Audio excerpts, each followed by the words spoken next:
if we think about washing machines, laundry machines, these days we probably think we've done quite well if they last 5 years.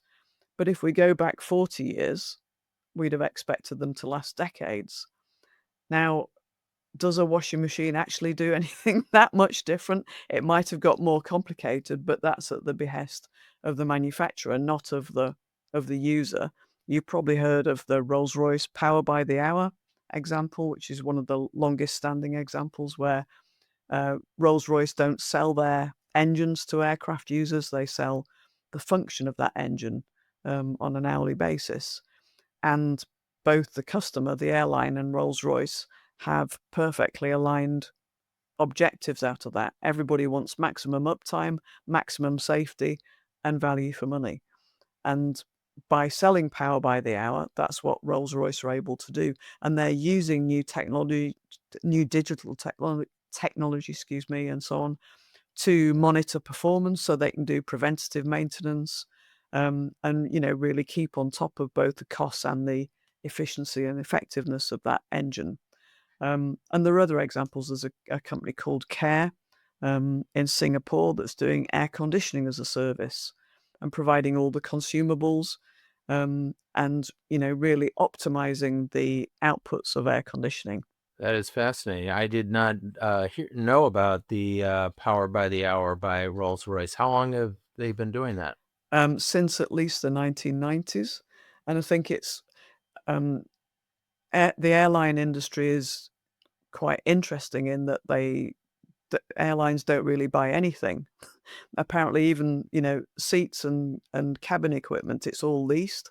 So it's very much in the supplier's interest to make something that can come back and be refurbished and go out again, maybe to a low-cost airline or something.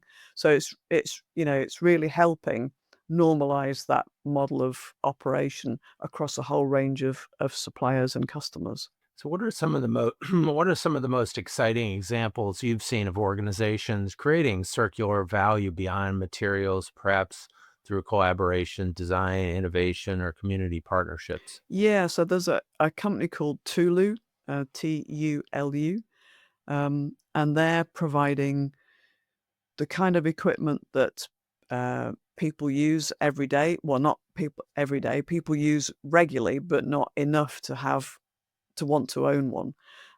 So things to help people cook, clean, do DIY, maybe host a party. So it might be a carpet shampooer, it might be a barbecue, it might be some disco equipment, something like that.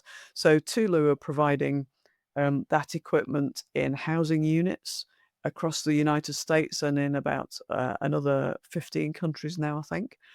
And as a resident in the building, you go down, you book what you need, and you pay for it, and then you take it back.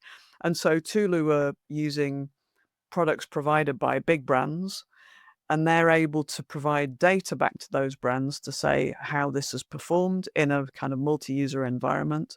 What did people like about it? What did people dislike? Was it easy to use? And that model is so popular with the residents that if people move and go to another block of flats or another city, they're asking the landlord before they move in, "Have you got Tulu? Can you provide the Tulu service? Because this is really good. Why do we want to have to buy a bigger flat to fit all this stuff in and pay for it and for it to sit there depreciating when we could just go downstairs and, rent it by the hour or by the day?" It's just such a much better service. That is fascinating.